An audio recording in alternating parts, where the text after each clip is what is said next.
From extreme heat to annual flooding, the effects of climate change are expected to worsen over time. Junior Cho of Zurich Malaysia talks to us about the Urban Climate Resilience Program, an initiative that aims to build sustainable communities that are resilient to the impacts of climate change. So the Urban Climate Resilience Program, UCRP, as it's called for short, was first launched by the Zurich Foundation in early 2023. And this was really to support the urban communities in 9 countries across the globe. So it's really a collaboration between the Zurich Foundation, the Zurich Insurance Group, the Zurich Flood Resilience Alliance, and a number of city networks globally.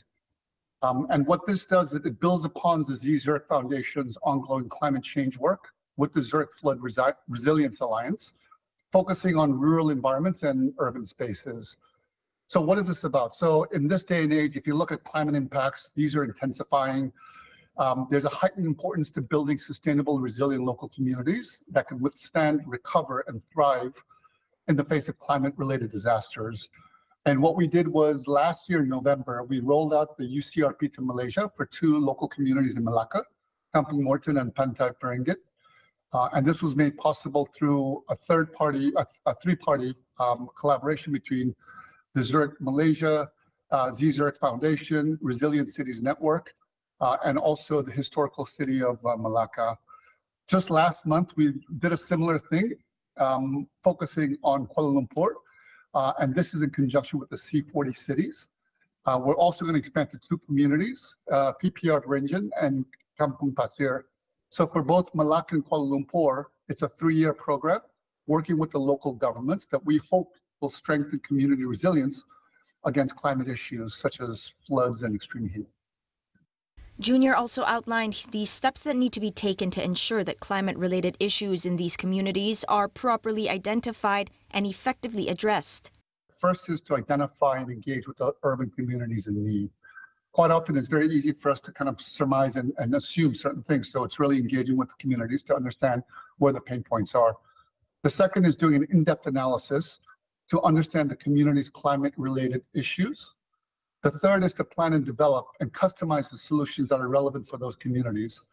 And the last one is capture that learning and how do we scale that program so that it's more applicable from single communities to more broader base. So the idea is that we collaborate with local partners such as our city, C40, the local authorities, so that we can strengthen that resilience and adaptation. So it's really about providing comprehensive support to local communities and combating the climate change impacts.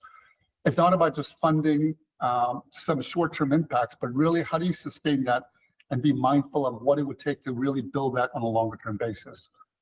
He also highlights the importance of public-private partnership in addressing climate issues on a long-term basis. So the moment that we can bring public and private together, it amplifies and then magnifies the impact that we can make. So while I do think that it's important that we have this public and private, what we're trying to do is inspire others, both corporates and individuals, to really take up that charge and see what we can do collectively.